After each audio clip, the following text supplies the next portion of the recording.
Hello, hello, and welcome to Keep Calm for Moms, where we talk about what it means to parent the next generation with grace and ease. I am Dr. Pamela Ellis, the education doctor, and I am so thrilled to see you today and to share with you my exciting guest that's on the show. So, if you're joining me for the first time, let me share a little bit about the work that my firm does. We partner with busy moms to help their team find a college that feels like home without overpaying. And Keep Calm is our proprietary framework. And the CALM stands for College and Accelerated Leadership Methodology.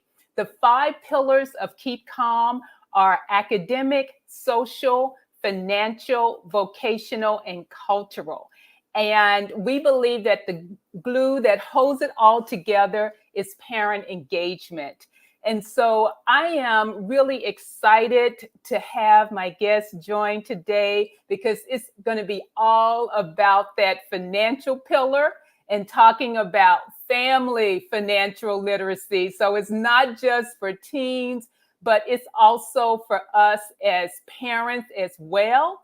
And so I am going to welcome up Tanya Van Court. Hey, Tanya, how are you? Can you hear Hey, me? I'm so happy to be here. I can hear you. Can you hear me? I can. It was Can you kind of hear a me? delayed response. Yes, I can. Okay. I can hear I'm you so happy just to be well. here. Yeah, Awesome. absolutely. Absolutely. So, Tanya, if you can just kind of give us a brief intro around who you are as a mom and what you're currently doing. Oh my goodness. Well, who I am as a mom is crazy. Who I am as an entrepreneur is probably even a little crazier than that. So, hopefully that tees up the audience my life is like, and I'm sure what many of their lives are like too. So yesterday was the first day of school, and I had to drop off a kindergartner, my 5-year-old, a seventh grader, my 11-year-old, and an 11th grader, my 16-year-old. Oh, wow. So I have, yes, a wide span. That And is. it is. And so, at any given moment, I could be doing puzzles on the floor. And this literally happened this past Sunday. I'm doing puzzles and trying to be focused on that with the 5-year-old. And the 16-year-old is like, Mom, you are not paying attention to my story. Listen to me. And so, she wants to talk and be heard. He wants to play and have attention. But, it all boils down to they all want mom. There's nothing like mom, and they all want a piece. Yes. Yes, absolutely. And then as an entrepreneur, Yes. tell us So, about that. sure. So, Goalsetter is my company. And I started Goalsetter actually because my daughter, the one who's now 16, was 8 about to turn 9. And she said, Mommy, for my 9th birthday, I really only want 2 things. And I said, what's that? And she said, enough money to start an investment account and a bike. And I thought to myself, if I can get every kid to say that, I can change the world. And so that's what we have endeavored to do with Goalsetter. We have created a platform that is a smart saving, financial education, smart spending, and also soon to be investment platform created especially for every member of the family. And so we really are focused on how do we bring gamification, education, entertainment, and financial literacy all together in the same package. I formerly, Dr. Ellis, worked at Nickelodeon and also at ESPN in Discovery Education. So my background is all about, really creating entertaining and educational experiences that our kids and families to engage in. So that's what we've done with Goalsetter. So if you're looking for a debit card for your kids, you don't get a normal one. You get Goalsetter's debit card because it actually comes with game-based financial education attached to it. So that's how we're trying to change the world on the kids and family finance side. How does it still apply for teens who are in college or starting college? Yeah, it's a really great question. You know, I had a superstar who will remain unnamed, but he has two younger daughters, one who's 6 and one who's 9, and they are on Goalsetter. And then he called me the other day from his car, and his 20-year-old daughter was in the car, and he said, "Hey, I'm about to sign her up for Goalsetter too. Can you FedEx me a debit card once I've signed her up?" And I said, "Absolutely."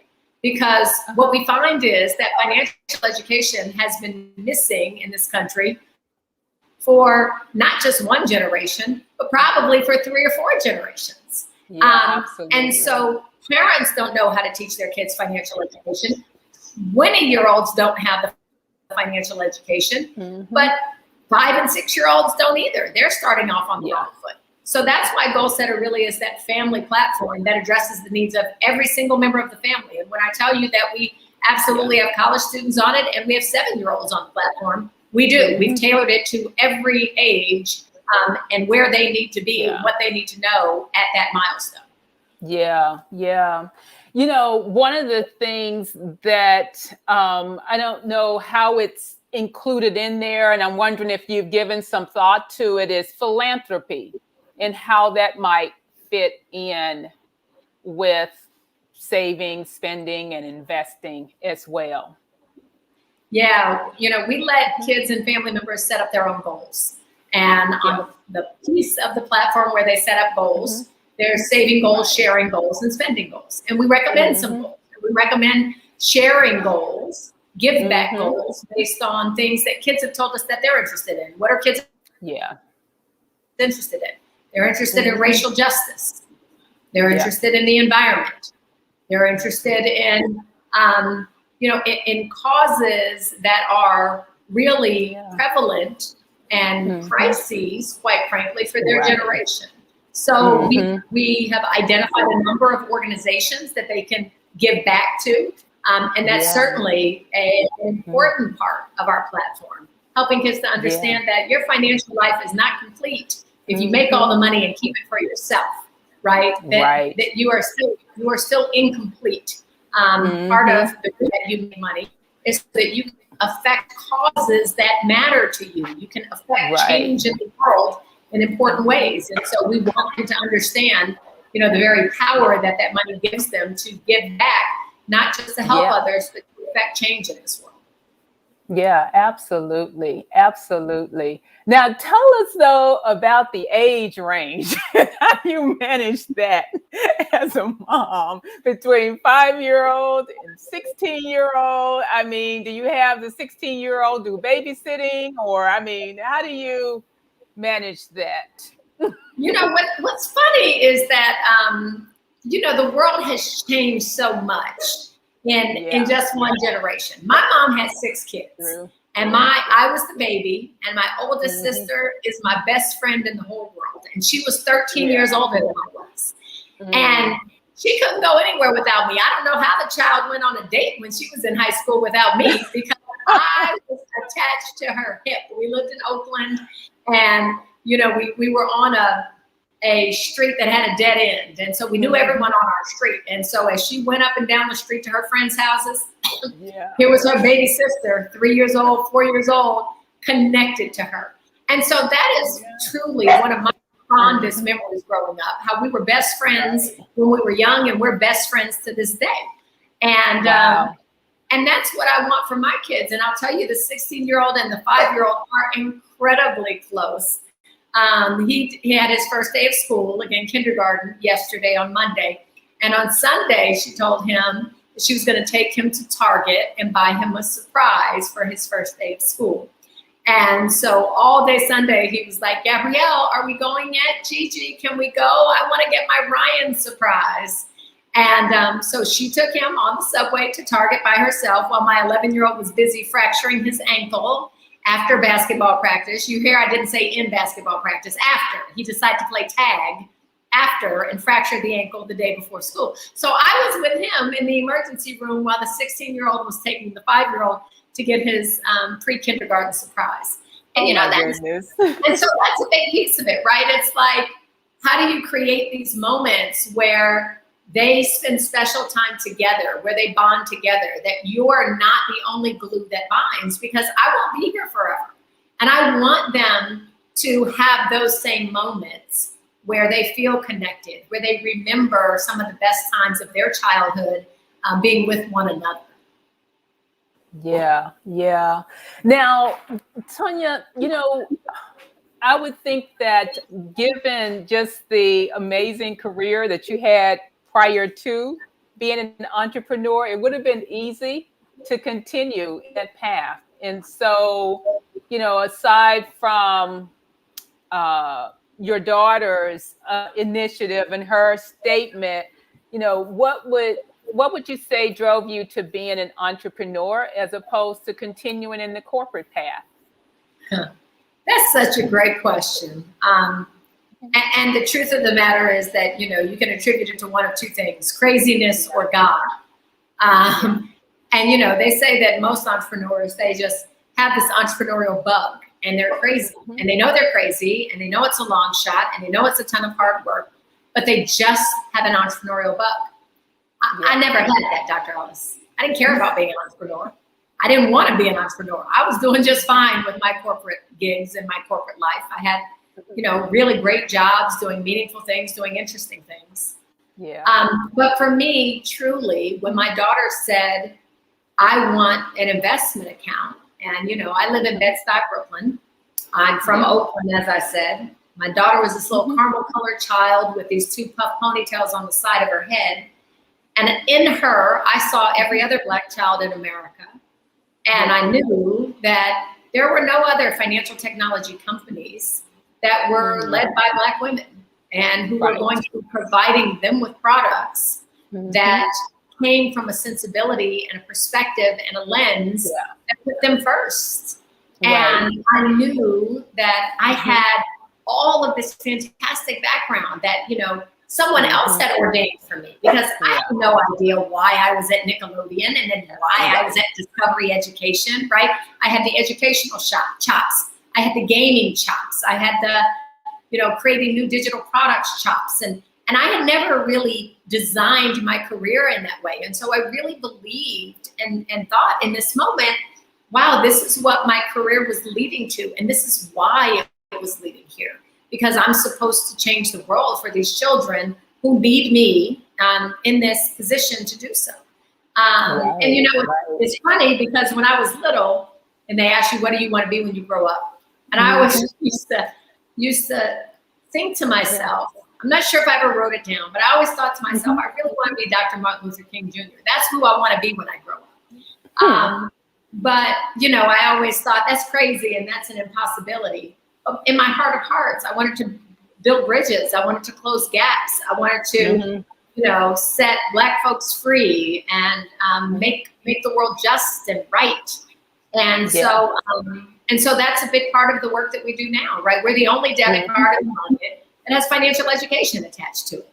We're the only, we're the only ones in the market that have a rule called learn before you burn. So with our debit card on Sunday morning, your kid's debit card will freeze if they haven't taken their financial literacy quiz for the weekend. And the minute they take it, it will unfreeze again. We have a rule called learn to earn, where you can pay your kids a dime or a quarter or a dollar for every quiz question they get right. And so, we truly have prioritized financial education and learning about saving and investing and not just about sending and spending money. And that's all because, I am a mom. There are, when I look at my competitive set, they're all men. I am a person with this extraordinary background. So all of that is to say, for me, it really was a spiritual thing. It was, this is what God intends for me and why, God has given me all of these great experiences so I can bring them to bear in the service of others. Yeah. So what kind of support, I guess it would be just support systems, do you have in place or that have helped you with, being able to, be the CEO of your business, to travel, to do all the things you need to do to grow your business and take care of everything that's happening at home? Listen, I will say to everyone on this call, the myth of a superwoman is a myth. I mean, yes, we do more, period. We know that. We as women and as moms and people who are holding down jobs at the same time, we always tend to do more. But you cannot do everything. And you can't expect yourself to do everything because, you know, truly it will burn you out, or it will have you in a place where you feel like you are a failure because you're not doing everything well. And so, you know, one or both of those things will happen, and it's just not fair to you as a mom and as a woman. Right. And so, you know, what support structures do I have? I have every support structure I can find.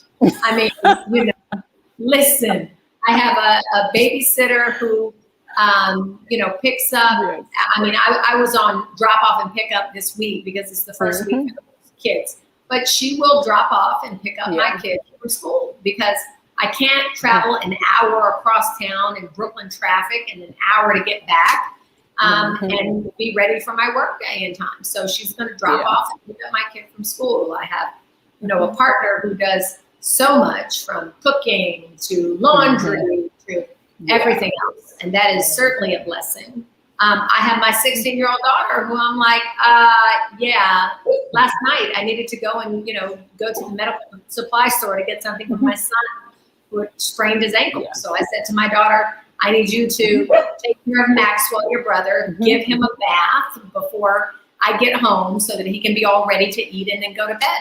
So we've got to ask for help. It is not a sign of weakness to ask for help. It is a sign of sanity to ask for help because we know that no one could possibly do all of the things that we are expecting ourselves to do. And it is only sane to say this is the only way that it can get done with support from multiple other places. Yes. And how do you fit in self-care? And what do you do for self-care? That's something we always talk about because that's so important. It's so important. Yeah. And it is rarely taken care of, I'm sure, by any of your guests, right? I'm sure that's the one that stumps everybody the most. Yeah. So, you know, I have a spectrum of self-care, meaning that, you know, when I had a job and I was making, you know, a lot of money, not that I don't have a job now, I'm CEO of a company, I guess that's a job, right? But when I had a job where I was making far more money, I scheduled a massage for myself every single month. And I believe that if it is in your budget to do so, whether it's getting your nails done, right? Like my nails to me, like you can see my nails. It's not, that's not my thing. That's not my jam. Like, you know, I don't have acrylics. They are too, it takes too much time, too much energy, and too much money for me to be doing acrylics. So it's not my thing. But everybody has to find their thing. And my thing are massages. And so I would get a massage every single week. So COVID stopped that, and me not, you know, having the same salary that I had before, that actually stopped that. I was like, I have to cut this out of my budget. But I did buy a massage table. And so I have a massage table in my home. And so that is right for any one of us to give each other massages. And I feel like it is such a rich and wonderful thing to teach your kids to be giving in that way, and to teach your kids that they like to receive in that way, right? So that's one thing. The second thing that I would say is I honestly find, and I'm sure most busy moms are like this, when I was growing up, I remember that bubble bath commercial, Calgon, Take Me Away. Oh, yeah. Right? And so the bubble bath was the self-care. Well, I think that's still true, right? And so, you know, whether it's taking a bath or at night when I'm getting ready for bed, a lavender spray, or, you know, I have a satin eye mask. Those things are self-care to me. They make me happy. They truly, truly bring me joy. And so I think that there are things on all ends of the spectrum, like the expensive end of the spectrum and the not so expensive end of the spectrum, that we can all do to say, I'm going to treat myself as if I matter. Meditation, self-care. All of those things are self-care. Yeah. So I think those small moments throughout the day that just bring us joy, that's what I try to do. And the other thing I try to do from a self-care perspective, here's my, is I also spend my money with a trainer. So I have a trainer who I work out with virtually 3 days a week. And that makes me happy because, eating poorly and this COVID thing, I think I gained 20 pounds in COVID. I was just a mess. I was eating lemon bars all day, every day. And that is not self-care, right? When I thought it was self-care at the time because I felt like it was what I needed at the time. But it really got me into a place where I was unhappy. And I was unhappy with myself and unhappy with my diet and my exercise regimen. So, so eating right, working out, those are part of that self-care for me that I do. Yeah. I'm so glad you mentioned that because I think oftentimes we think that it has to be something grand or something expensive to be, really counted as self-care, but it's those everyday things that we can do that may only be 10 minutes, but it's something that brings us joy, and that's self-care. And so that's awesome. That's really awesome. Well, now it's time for our rapid wisdom questions, and I have 3 of them that every guest answers. So the first one is, what is a book that's informed the way you see being a mom? A book that's informed the way that I see being a mom.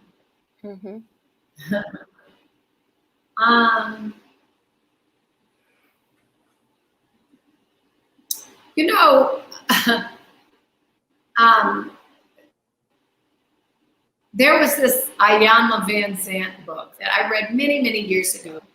And there was this wisdom that she had in this book. I mean, literally like 30 years ago, I read this book. So one of the things that she said is when you're in a relationship with a person, you're like 2 concentric circles, right? That come together and you overlap. And when you overlap, you share a space between you. And you start to believe that the stuff that they brought into that space is your stuff. And so even when you're not in a relationship with them anymore, and when your circles separate again, they leave some of their stuff behind, some of their baggage behind, and you feel like that is your stuff, right? One of the things that I've realized, and you have to be able to say, wait, that's not mine. That's yours. That's someone else's, right? One of the things that I have realized about being a mom is that everything about our kids is not nurture. This is not a, hey, I was giving a white piece of canvas and I can draw whatever I want on this white piece of canvas. These children come into this world and they are halfway formed, and they have personalities that they're going to have in many ways. They have likes and dislikes that they're going to have in many ways. And so in so many instances, when we come together with our children, we look at them and we think, all of that they are is because of what I've done, or I've created it, or why couldn't they be this way instead of that way? And it's just not true. They come with their own person. And so enabling them to be that person and loving and respecting whoever that person is and not trying to make them someone else is such an important part, but also not saying to ourselves, they went left instead of right, so there's something wrong with me, or there's something wrong with my parents. We have to really understand that, they are born as individuals and they will continue to be individuals, and we can't live their lives for them. We can give them guidance. We can give them love. We can give them support. But at the end of the day, they are their own individuals. They're going to have their own baggage, and we are going to have to be able to separate that from ours. I love that. And as a person who worked with teens on college admissions and college readiness, oh my goodness, how many tough times, have I had with parents around? It's your teen that's going to college, not you. And so the fact that they went to X college doesn't mean that you failed, so I think that is a Never. great lesson. I love the way you translated that from what she shared around the concentric circles and relationships. So that's great. Now, my second question is, in 3 words, the truth about work-life balance is what? It don't exist. Okay. It doesn't. It just does not exist. There I is get no that balance. so often. Yes. It just I get doesn't, that so right? often. I'll give you 3 more words. Part-time, please. Right? That's the only way that Oh, work-life balance can exist. I mean, I yeah. have truly seen, and actually, Mhm. let me be clear, it doesn't even exist there. When I was in Nickelodeon, I was responsible for their parenting brand. And so I Uh-huh. talked to, in these forums, lots of Yeah. women who were stay-at-home moms, lots of Mm, women who were full-time working yeah. moms. And what I Mhm. heard from the moms who were stay-at-home moms, what I heard from them was, I feel unfulfilled. And what I heard Mm, from the moms who were full-time working moms was, I feel unfulfilled from, yeah. I feel like I'm not doing enough at home. Right. And so Right. each of them felt like they were sorely lacking in that other Mhm. area. And then Yeah. the ones who worked part-time, they Mhm. felt like, okay, great, I have quote unquote balance from a time perspective, but no Right. one takes me seriously at work because I'm only part-time. So I'm not Right. able to really, reach my full potential of my Mm. capabilities, my intelligence, my Mhm. credentials, whatever that is, because I'm Mhm. only part-time. It's a real Wow. struggle, a real struggle. And I think that society needs to change, much like this pandemic has turned us all upside Yeah. down. I think society Exactly. needs to change in order for work-life Mhm. balance to truly exist. Yeah, absolutely. And the third one is, if you could have a do-over as a mom, what would it be? Wow, if I could have a do-over as a mom. Mhm. Um,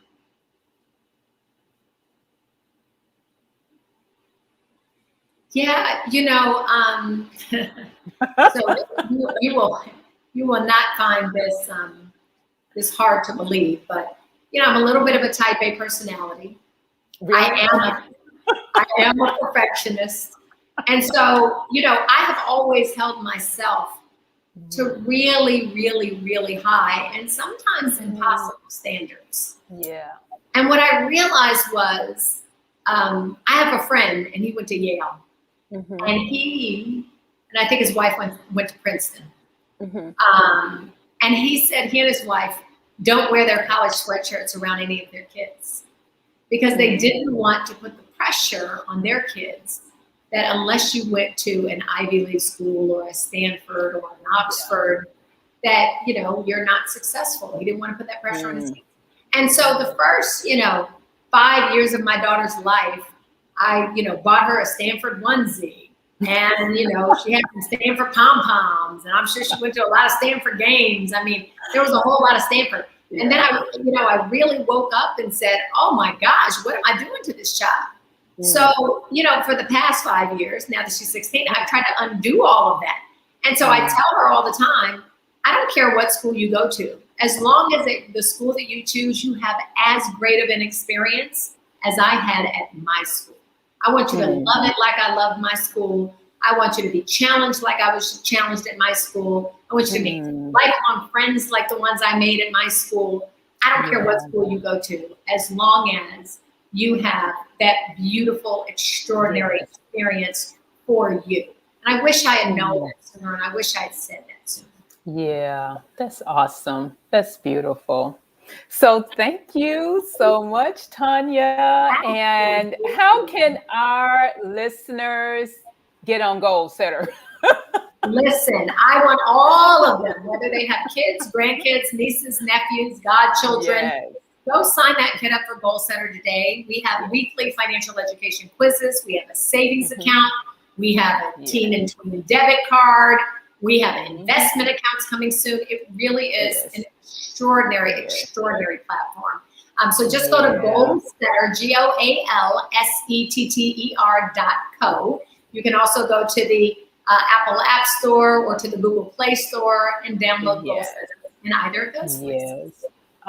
Thank you so very much for joining us today. This was wonderful. Thank you. Absolutely. Thank you for having me. Absolutely. So, like I said, that was another great show. And yes, Lena, thank you. Thank you so much for joining us today. And I just really appreciate all of you. And before you go, if you are interested in a college game plan, I want you to type college in the chat so that we can connect. And I look forward to seeing you next time on Keep Calm for Mom. So thank you so very much and take care.